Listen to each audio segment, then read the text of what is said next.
네, 드디어 창조주 하나님이신 예수님이 피조물인 인간들에게 사형수로 은도를 받아 사형 집행을 당하게 됩니다. 예수님은 자신이 달릴 십자가를 지고 골고다로 가셔서 그 십자가에 못이 박혀 매달리게 되십니다. 십자가의 죽음은 지난주에도 말씀드린 것처럼 우리 인간이 이 세상에서 당할 수 있는 모든 고통을 당하면서 죽어가는 죽음입니다. 정상적인 인간이라면 그 광경을 차마 눈뜨고 볼 수 없을 정도였습니다. 그럼 예수님이 이렇게 십자가에 달려서 비참하게 죽어가고 계실 때에 십자가 아래에서는 어떤 일이 일어나고 있었을까요?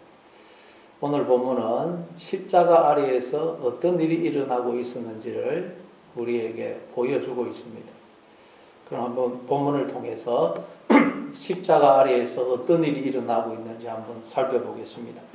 우리 23절 같이 읽습니다. 시작. 본인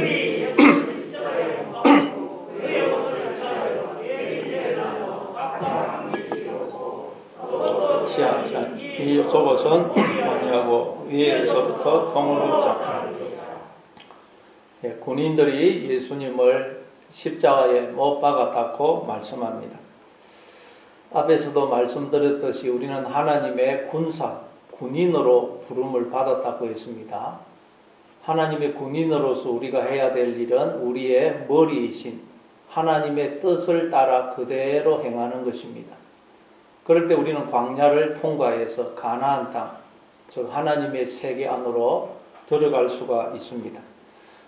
그런데 하나님의 군인인 우리가 하나님을 따라 행하지 않으면 어떻게 되느냐?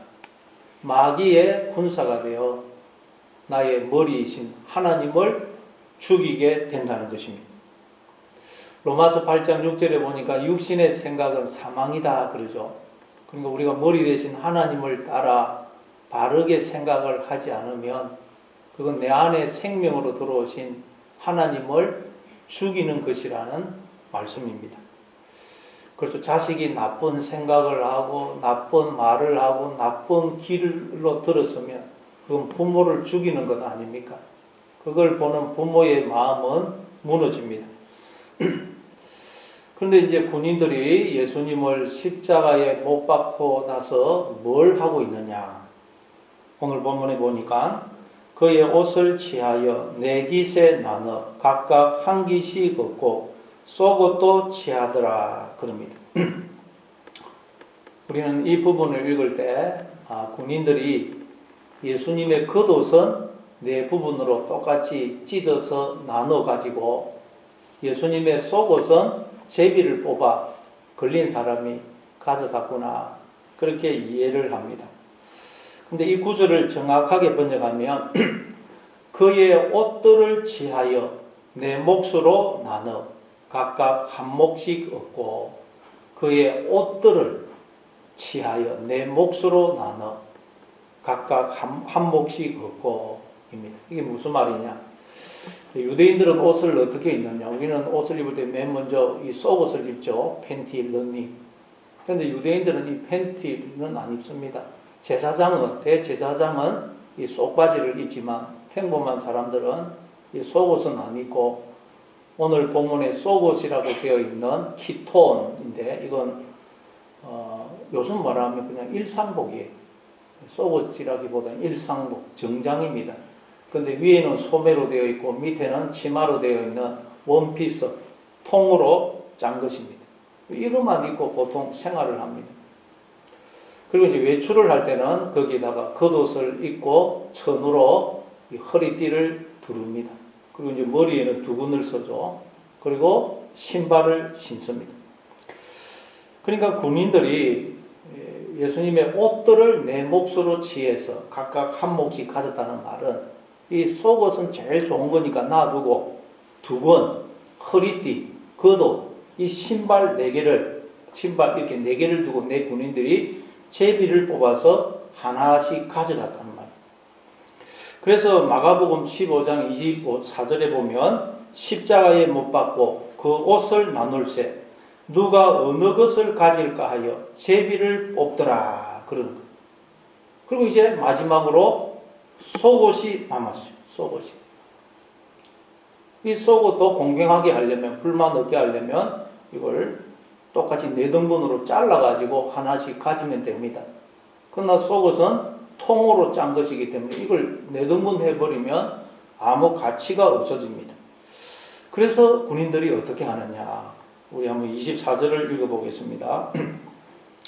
24절 같이 읽습니다. 시작. 군인들이 서로 말하되 이것을 찢지 말고 누가 얻나 제비 뽑자 하니 이는 성경에 그들이 내 옷을 나누고 내 옷을 제비 뽑나이다 한 것을 응하게 하려 함이라.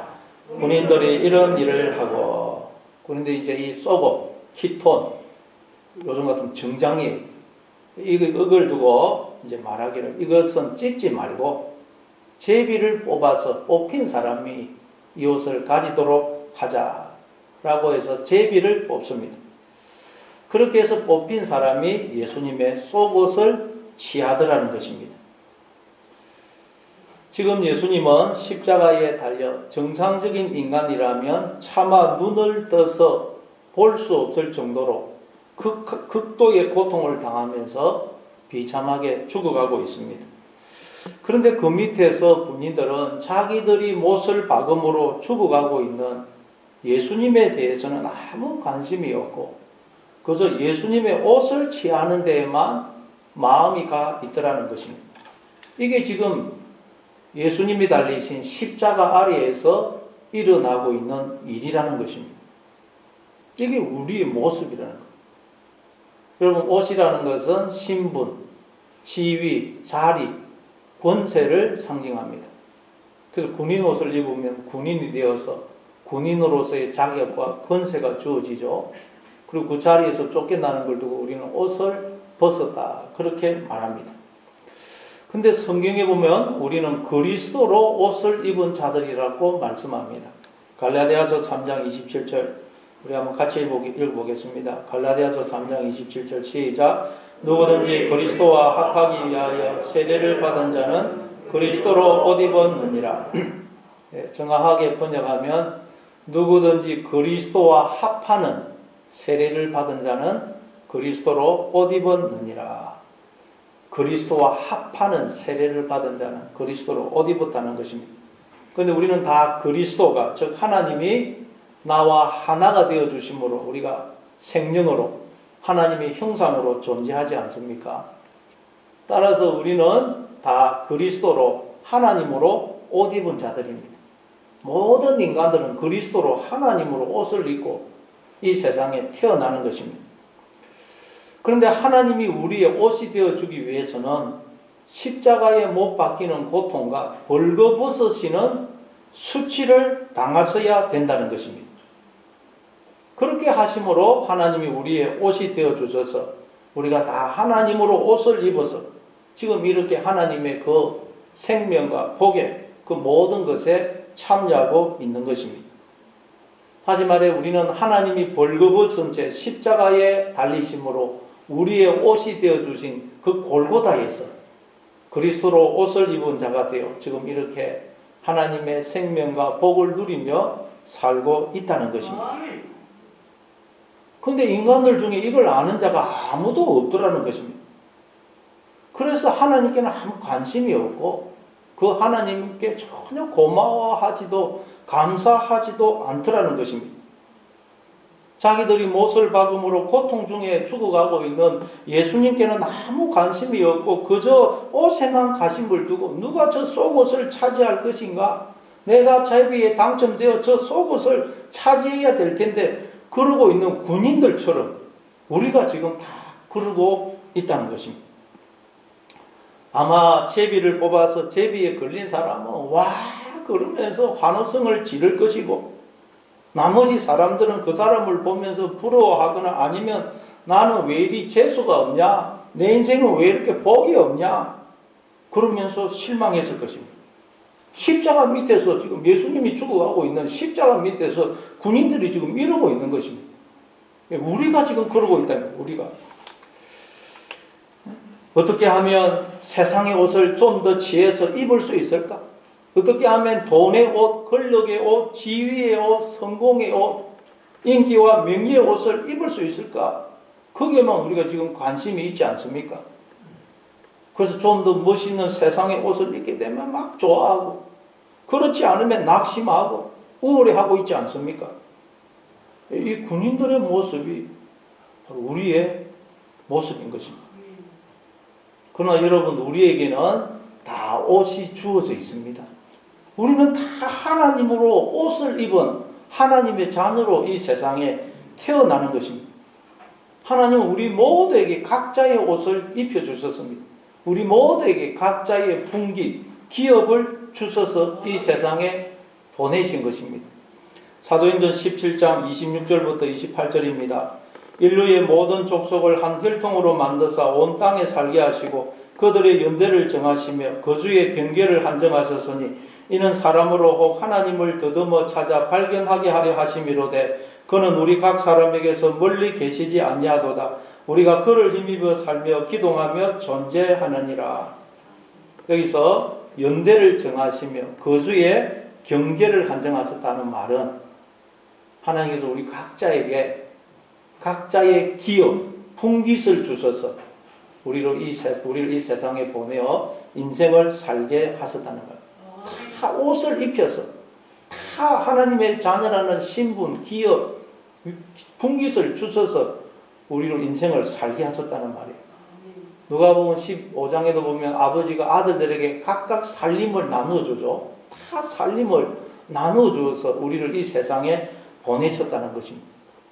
그런데 하나님이 이렇게 하시는 목적이 뭐라 그럽니까? 이는 사람으로 혹 하나님을 더듬어 찾아 발견하게 하려 하심이로되 그는 우리 각 사람에게서 멀리 계시지 아니하도다.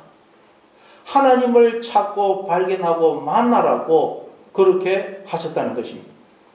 그러니까 우리는 이 땅에서의 삶을 통해서 우리에게 주어진 기업, 분깃을 통해서 우리가 인생 중에서 겪게 되는 모든 일들을 통해서 우리는 나의 옷이 되어주신 하나님을 발견하고 만나야 되는 것입니다. 그래야 우리가 하나님으로 진짜 영원히 옷을 입게 되기 때문입니다. 하나님은 저 멀리 계시는 것이 아니고 우리 가까이 계신다는 것입니다. 언제나 나와 함께 하십니다. 그런데 군인들이 바로 곁에서 십자가에 달려있는 예수님에게는 아무 관심이 없고 그 예수님이 벗어놓은 그 옷에만 관심이 있는 것처럼 우리가 지금 그러고 있다는 것입니다. 벌거벗은 제 십자가에 달리심으로 나의 옷이 되어주셔서 나로 하여금 하나님의 생명과 복의 모든 것에 참여케 해주신 하나님께는 아무 관심이 없고 그저 어떻게 하면 세상의 옷을 더 취할 수 있을까? 어떻게 하면 돈을 더 벌고 어떻게 하면 남들보다 더 높은 자리에 올라가고 더 그냥 영광을 얻을 수 있을까에만 관심이 있더라는 것입니다. 그래서 나와 함께 하시는 하나님, 언제나 내 곁에 계시는 하나님을 인간들이 못 보더라는 것입니다. 그러니까 왜 우리가 하나님을 못 본다고요? 세상의 세상의 옷들에 마음을 빼앗겼어요. 그것 때문에 눈이 멀어서 나와 함께 하시는 하나님을 우리가 못 보고 있다는 것입니다. 그런데 오늘 보면 24절에 보니까 이는 성경에 그들이 내 옷을 나누고 내 옷을 제비 뽑나이다 한 것을 응하게 하려 함이르라. 이건 시편 22편 18절 말씀을 인용한 것인데 이 말씀을 응하게 하기 위해서 지금 이런 일을 하나님이 허락하고 계시다는 거예요. 그리고 이 말은 하나님께서 우리로 하여금 이런 일들을 겪게 하신다는 것입니다. 우리가 군인들처럼 나와 함께 하시는 하나님은 못 보고 그저 세상의 옷에만 마음을 빼앗기는 그 일들을 겪게 하신다는 것입니다. 그래서 아담과 하와도 뱀의 말을 듣고 선악과를 따먹으니까 눈이 밝아져서 자기들이 벌거벗었음을 보게 되죠. 눈이 밝아졌다는 말은 딴 게 아닙니다. 스스로 자신의 주인이 머리가 되어서 하나님의 눈, 하나님의 시각이 아닌 자아의 눈으로 자기를 바라봤다는 거예요. 그러나 그 머리는 가짜 머리예요. 가짜 눈입니다. 그래서 성경은 하나님을 떠난 인간을 소경이고 기머거리고 깨닫는 마음이 없다 그래요. 그래서 보지 못하는 가짜 눈으로 자기를 보니까 자기가 하나님으로 옷을 입고 있다는 것을 못 보는 거예요. 하나님이라는 옷이 안 보이는 것입니다. 벌거벗은 자로 드러나는 것입니다. 하나님이 나에게 주신 하나님의 자녀라는 신분, 자리, 권세, 기업, 분기, 영광이 안 보이는 것입니다. 그래서 자기의 벌거벗음을 가리려고 자꾸 무화과 나무 잎사귀로 이 치마를 해 입는 것입니다. 세상의 옷을 취해서 나의 벌거벗음을 가리려고 해보는 것입니다. 그러나 그 무화과 나무 잎사귀로 만든 치마는 햇볕이 나면 말라서 가루가 됩니다. 이 세상의 옷은 나의 벌거벗음을 가려주는 진짜 옷이 되지를 못한다는 것입니다. 마찬가지로 여러분 군인들이 예수님에게서 벗긴 그 옷 가져가봤자 아무 쓸데가 없어요. 그 예수님이 벗기신 옷은 피투성이가 되어 있고 예수님이 가다가 계속 쓰러지셔서 옷이 다 낡고 헐어 있어요. 그거 가져가봤자 아무 쓸모가 없습니다. 마찬가지로 우리가 마음을 빼앗겨 있는 세상의 옷들은 우리의 벌거벗음을 가려주는 진짜 옷이 못 된다는 것입니다. 우리가 아무리 이 세상의 옷을 취해서 입어봤자 그건 나의 벌거벗음을 가려주지 못합니다. 그래서 우리가 아무리 이 세상의 옷을 취해서 입어봐도 여전히 벌거벗은 나를 발견하게 되는 것입니다. 그런데 하나님이 우리로 그 과정을 겪게 하셨다는 것입니다. 즉 우리로 벌거벗음을 경험하게 하신다는 것입니다. 예수님처럼 옷이 벗겨지고 십자가에 벌거벗은 채로 매달리는 경험을 하게 하신다는 것입니다. 군인들이 나에게서 옷을 벗겨서 서로 차지하는 그런 경험을 하게 하신다는 것입니다. 그래서 우리가 인생을 살아보면 막 자식 때문에 옷이 벗겨지고 남편 때문에 옷이 벗겨지고 나의 욕심 때문에 옷이 벗겨지고 여러 가지 이유로 옷이 벗겨지는 경험을 하지 않습니까? 아무리 이 세상의 옷을 취해서 입어봐도 나의 벌거벗음이 가려지지 않는 경험을 우리가 하고 있지 않습니까? 그래서 요셉도 형들에 의해서 아버지가 입혀주신 채색 옷이 벗겨지고 애굽의 노예로 팔려가죠.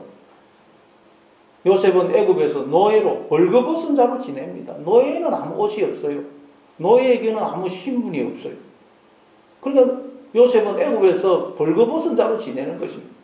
요셉은 이 애굽에는 이 세상에는 나의 벌거벗음을 가려줄 옷이 없는 것이구나 하는 것을 깨달은 것입니다. 하나님께서 우리로 이 과정을 경험하게 하신다. 그래야 우리가 하나님을 찾고 하나님 앞에 나오기 때문입니다. 아, 하나님만이 나의 벌거벗음을 가려줄 진짜 나의 옷이 되는구나 우리가 알고 그 하나님으로 옷을 입을 수가 있기 때문입니다. 그래서 아담과 하와도 그 과정을 겪고 나니까 하나님께서 가죽옷을 지어 입혀주시죠. 그 말은 아담과 하와가 이 세상에는 나의 벌거벗음을 가려줄 진짜 옷이 없는 것이구나 하는 걸 깨닫고 하나님 앞에 나오니까 하나님이 그들의 옷이 되어 주시더라는 말입니다. 아니 하나님 앞에 나오니까 눈이 열려서 내가 하나님으로 옷을 입고 있구나 하는 것을 깨닫게 되더라는 말이에요. 여러분도 이 시간 눈이 다 열려서 아 내가 지금 하나님으로 옷을 입고 있구나 하는 것을 볼 수 있기를 바랍니다. 하나님이 나에게 주신 하나님의 자녀라는 신분, 권세, 기업, 국기, 영광을 볼 수 있기를 바랍니다. 언제나 나와 함께 하시는 하나님, 내 곁에 계시는 하나님을 발견하고 만나시는 여러분 되시기를 바랍니다. 근데 군인들은 지금 십자가에 달리신 예수님은 보지 못해요. 관심이 없어요. 옷에 마음이 빼앗겨가지고 눈이 멀어 있는 것입니다. 그러면 어떻게 되느냐? 예수님으로 옷을 입지 못하면 벌거벗은 자가 되면 어떻게 되느냐? 그걸 또 다음 구절에서 성경이 우리에게 보여줍니다. 25절을 읽습니다. 같이 읽습니다. 시작. 예수의 십자가 곁에는 그 어머니와 이모와 글로바의 아내 마리아와 막달라 마리아가 섰는지라. 예수님의 십자가 다른 쪽 아래에는 예수님의 어머니 그리고 이모 글로바의 아내 마리아 그리고 막달라 마리아가 서 있었다고 그럽니다. 근데 재미있는 게 여기 나오는 여인들의 이름이 다 마리아입니다. 마리아. 예수님의 육신의 어머니의 이름도 마리아죠. 그리고 이모가 나오는데 이모의 이름은 뭔지 알 수가 없고, 그리고 글로바의 아내 마리아, 그리고 또 막달라 마리아입니다. 다 이름이 마리아예요. 마리아라는 말은 쓰다, 괴롭다라는 뜻의 히브리어 마르에서 나온 단어입니다. 출애굽기 15장에 보니까 홍해를 건넌 이스라엘 백성들이 수르 광야에 들었습니다. 그래서 사흘 길을 행했는데 물이 없어요. 광야에서 사흘 동안 물을 마시지 못했으니 얼마나 목이 마르겠어요. 그러다가 마라라는 곳에 도착했는데 물이 있어요. 야, 물이다 하는 소리와 함께 사람들이 달려가서 물을 마셨습니다. 물을 벌컥벌컥 마시니까 이제 목마름이 해결될 것 같아요. 너무 달콤해요. 근데 한참 마시고 보니까 이게 웬일입니까? 처음에는 정신이 없어서 몰랐는데 마시고 보니까 물이 너무 써요. 마실 수가 없어요. 이미 마신 물은 막 뱃속에서 막 써가지고 배가 너무 아픈데 토해낼 수도 없고, 광야에서 목이 말라서 물을 마셔야 되는데 써서 마실 수도 못하고 이러지도 못하고 저러지도 못하는 상황입니다. 그래서 이스라엘 백성들이 모세를 향하여 도대체 우리가 뭘 마셔야 되느냐, 물이 쓴데 뭘 마셔야 되느냐 원망을 하죠. 그때 하나님께서 지시하신 한 나무를 모세가 그 물에 던졌더니 그 물이 달아졌더라 그럽니다. 여러분, 마찬가지로 우리도 인생 광야를 지나기 때문에 목이 마릅니다. 목이 너무 말라요. 그래서 사람들이 물이다 하는 곳으로 달려가서 우리도 다 그 물을 마십니다. 처음에는 너무 달콤해요. 목마름이 해결될 것 같아요. 그런데 마시고 보니 그 물이 너무 써요. 인생 광야를 지나기에 목은 마르고, 그래서 물을 마셔야 되는데 써서 마실 수가 없고 이러지도 못하고 저러지도 못하는 상황입니다. 예수님이 수가성 여인에게 이 물을 마시는 자마다 다시 목마르느니와 내가 주는 물을 마시는 자마다 영원히 목마르지 아니하리니 내가 주는 물은 그 속에서 영생하도록 솟아나는 샘물이 되리라 그러죠. 이 물을 마시는 자마다 다시 목이 마를 것이라는 것입니다. 여전히 우리는 목이 말라서 물을 마시지만 목이 마르고 너무 써요. 이게 우리의 인생이라는 거예요. 마라의 인생, 마리아의 인생입니다. 예수님이 달리신 십자가 곁에 서 있는 이 여인들, 즉 이 마리아들은 바로 쓰고 괴로운 인생 광야를 살아가는 우리를 가리키는 것입니다. 우리가 다 마리아입니다. 마리아. 그럼 여기 나오는 마리아들을 한번 생각해 봅시다. 먼저 예수님의 육신의 어머니 마리아입니다. 예수님의 이 어머니 마리아가 처녀였을 때 천사 미가엘이 나타나가지고 네가 잉태하여 아들을 낳을 것이다 그래요. 그래서 마리아가 나는 남자를 알지 못하는데 어떻게 그런 일이 있을 수 있습니까? 그러니까 미가엘이 성령이 내게 임하시고 지극히 높으신 이의 능력이 너를 덮으심으로 네가 생명을 잉태하여 아들을 낳게 될 것이다 그러십니다. 지금 마리아는 요셉과 정혼한 사이입니다. 아직 결혼을 안 한 처녀입니다. 그러니 처녀가 임신을 하게 되면 요셉으로부터 파혼을 당하게 될 것이고 더 나아가서 불정을 행한 자라고 해서 돌에 맞아 죽을지도 모릅니다. 하나님의 아들을 임신하면 이런 위험이 주어지는 것입니다.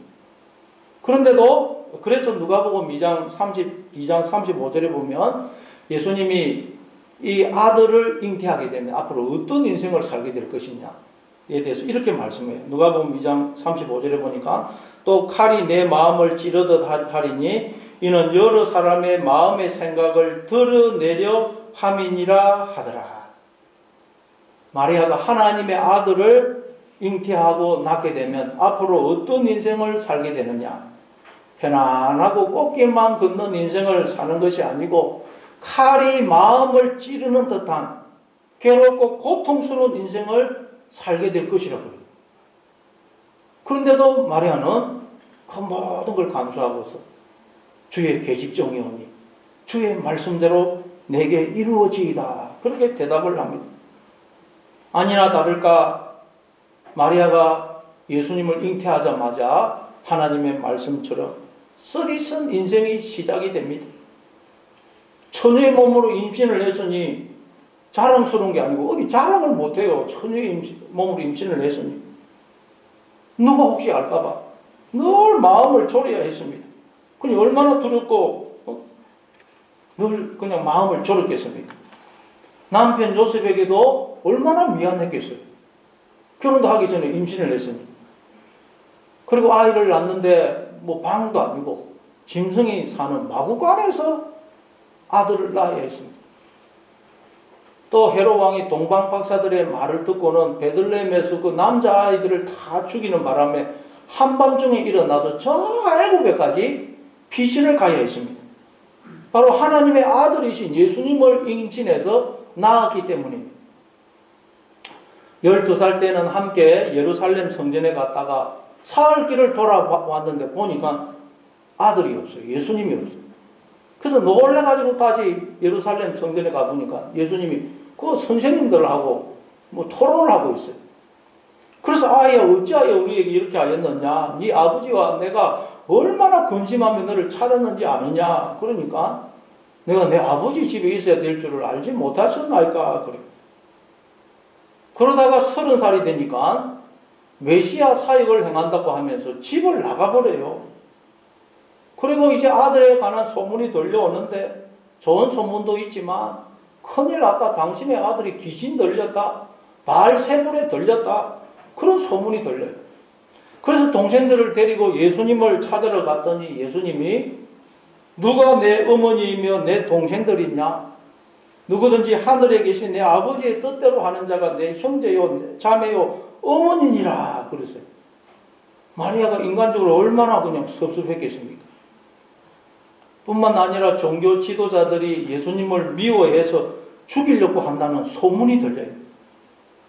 그래서 마리아가 마음을 졸이고 있는데 어느 날 아들이 사형 판결을 받아 십자가에 달려 죽는다는 청천벽력 같은 소식을 듣게 됩니다. 그래서 주변에 아는 사람들과 함께 예수님이 죽으시는 현장으로 지금 급하게 달려온 것입니다.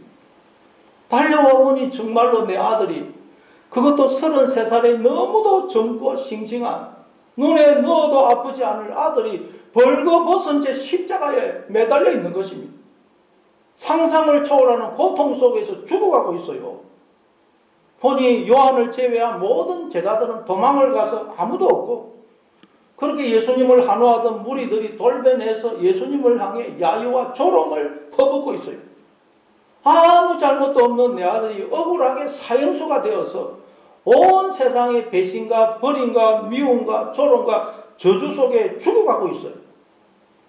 아니 어떻게 이런 일이 있을 수가 있습니까? 이건 생각도 못한 일입니다. 하나님도 무심하시지 어떻게 이럴 수가 있습니까? 내가 도대체 뭘 잘못했길래 이런 일이 일어나는 것인가? 마리아의 마음은 무너졌을 것입니다. 마리아가 한 것이라고는 하나님의 말씀에 순종해서 하나님의 아들을 임신하고 낳아서 기른 것밖에 없어요. 그러니까 마리아는 예수님을 잉태한 순간부터 말 그대로 쓴 인생, 마라의 인생, 마리아의 인생을 살게 된 것입니다. 근데 이게 우리의 인생이라는 것입니다. 처녀 마리아가 임신을 했다는 말은 우리 안에 다 생명이 주어진 걸 의미한다 그랬죠. 우리 안에 다 생명이 주어져 있잖아요. 원래 우리는 처녀요 생명을 잉태할 수 없는데 우리 안에 다 생명이 주어져 있네요. 그러니까 모든 인간들은 말하자면 처녀가 임신을 한 상태인 것입니다. 그런데 어떻게 해서 처녀인 우리가 임신을 하게 되었다고요? 하나님이 우리를 품으시고 우리 안에 씨로 생명으로 들어와 주심으로입니다. 그리고 우리가 다 지금 하나님의 아들을 임신한 것입니다. 그러면 그때부터 우리는 칼이 마음을 찌르는 듯한 고통의 인생, 쓴 인생, 마라의 인생을 살게 된다는 것입니다. 해산의 고통을 통과한다는 것입니다. 왜냐하면 하나님의 아들을 낳기 위해서, 즉 우리가 하나님의 아들로 거듭나기 위해서입니다. 이 과정을 통과함으로써 우리는 옛사람은 죽고 새사람으로 거듭난다는 것입니다. 요한복음 16장 20절부터 22절입니다. 내가 진실로 진실로 너희에게 이르노니 너희는 곡하고 애통하겠으나 세상은 기뻐하리라. 너희는 근심하겠으나 너희 근심이 도리어 기쁨이 되리라. 여자가 해산하게 되면 그때가 이르렀으므로 근심하나 아기를 낳으면 세상에 사람 난 기쁨으로 말미암아 그 고통을 다시 기억하지 아니하느니라. 지금은 너희가 근심하나 내가 다시 너희를 보리니 너희 마음이 기쁠 것이요 너희 기쁨을 빼앗을 자가 없으리라. 우리가 당하는 고통은 해산의 고통이에요. 해산의. 하나님의 아들을 낳기 위한, 즉 우리가 하나님의 자녀로 거듭나기 위한, 하나님의 마음을 품은 하나님의 자녀로 우리가 우뚝 서서 하나님 나라를 상속받기 위한 해산의 고통이라는 것. 그래서 우리가 이 고통을 통해서 주님을 발견해서 만나게 되면 이 고통이 기쁨으로 변하게 될 것이라고 말씀합니다. 고통은 주님을 발견하라고 주어지는 것입니다. 여러분에게 주어진 그 고통을 통해서 주님을 발견하심으로 여러분에게 주어진 그 헌신과 고통이 기쁨과 감사로 변하는 여러분의 삶이 되시기를 바랍니다. 그리고 이제 예수님의 이모가 나오는데 이 학자들은 예수님의 이 이모를 세베드의 아들들인 야고보와 요한의 어머니로 그렇게 보고 있습니다. 마태복음 20장 20절에 보면 세베드의 아들들의 어머니가 예수님께 와가지고 예수님 이 저희 두 아들 중에 하나는 주님의 오른쪽에 하나는 왼쪽에 앉게 해주십시오. 그렇게 청탁을 하죠. 이모였기 때문에 조카에게 그렇게 청탁을 할 수 있었던 것이다. 그렇게 보고 있습니다. 만약에 이 이모가 이모가 그 사람인지는 모르지만 야고보와 요한의 어머니인지 모르지만 하여튼 이모라고 하면 요즘도 그렇지만 조카 사랑이 얼마나 유별납니까? 근데 그 조카가 사랑하는 조카가 지금 십자가에 달려 고통 중에 죽어가고 있는 것입니다. 그러니까 그걸 보는 이모의 마음이 얼마나 괴롭겠습니까? 그러니까 이모도 마라의 인생인 것입니다. 그리고 글로바의 아내 마리아가 나오는데 여기에 이 글로바의 아내 마리아는 성경에 기록이 없어서 누군지 알 수가 없습니다. 그리고 이제 마지막으로 막달라 마리아입니다. 이 막달라 마리아는 누가복음 8장에 이렇게 소개가 됩니다. 누가복음 8장 2절 3절입니다. 또한 악기를 쫓아내신가 병고침을 받은 어떤 여자들 곧 7 귀신이 나간 자 막달라인이라 하는 마리아와 헤롯의 청지기 구사의 아내 요한나와 수산나와 다른 여러 여자가 함께하여 자기들의 소유로 그들을 섬기더라. 여기 보니까 막달라 마리아를 두고 7 귀신이 들렸는데 예수님에 의해 고침받은 여자라고 말씀합니다. 7 귀신이 들렸다. 그런데 그 인생이 얼마나 비참했겠어요. 그런데 예수님에 의해서 고침을 받은 것입니다. 그래서 누가복음 7장 36절 이하에 보면 예수님이 한 바리새인의 집에 초청을 받아 식사를 하고 있을 때에 이 마리아, 막달라 마리아가 향유 옥합을 들고 예수님 뒤로 와서 그 발곁에 서서 울며 눈물로 그 발을 적시고 자기의 머리털로 닦고 입 맞추고 향유를 붓죠. 그러니까 바리새인이 속으로 저 예수라는 자가 만약 선지자라면 이 여자가 죄인이라는 것을 알고 저렇게 하는 것을 막았을 텐데 그렇게 속으로 생각하죠.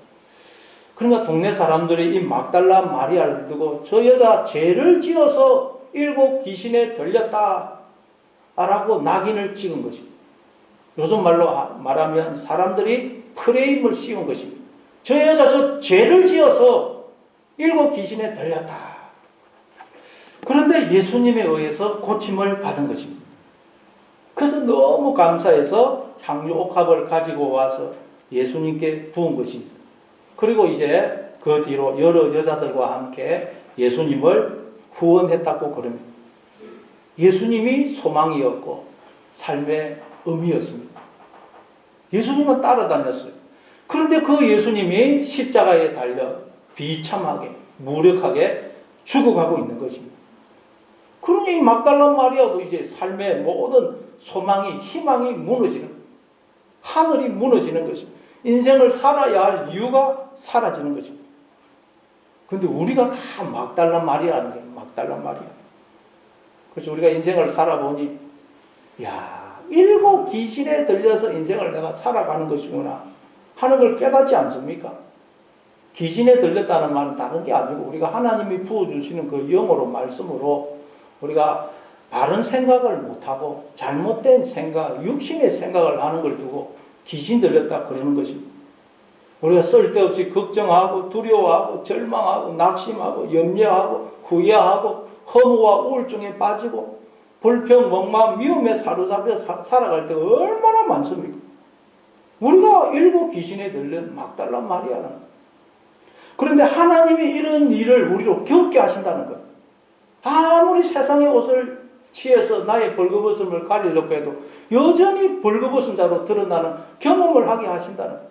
세상의 물 아무리 마셔봐도 목이 마르고 쓴 인생을 경험하게 하신다는 거죠. 왜 그렇다고요? 하나님 앞에 나오라고, 하나님을 찾으라고. 그래서 하나님으로 옷을 입으라고 하나님이 우리로 그 일을 겪게 하신다는 거예요. 그러니 여러분, 아무리 세상의 옷을 입어도 여전히 내가 벌거벗은 자로 드러나고 있습니까? 아무리 세상의 물을 마셔도 목이 마르고 인생이 씁니까?